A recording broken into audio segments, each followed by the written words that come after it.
17 বছর থাকতে পারিনি, কারণ 17 বছর মানুষ এই দেশটাকে পঙ্গু করে ফেলা হয়েছে।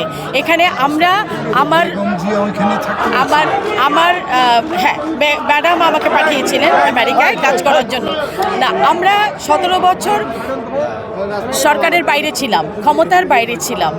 আমরা অনেক কষ্ট করেছি, স্ট্রাগল করেছি, করে আজকে আমরা একটা অবস্থানে এসেছি যে একটা ভোট দেওয়ার পরিবেশ তৈরি হয়েছে।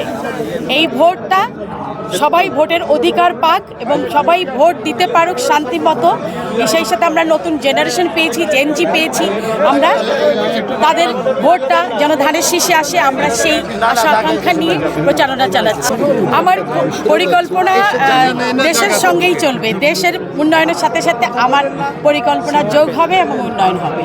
যা তারেক রহমান দিয়েছেন গতকাল ইশতেহারে বলে দিয়েছেন, এখানে আলাদা করে আর কাউকে বলতেই হবে না, এত চমৎকার করে ইশতেহার দিয়ে দিয়েছে।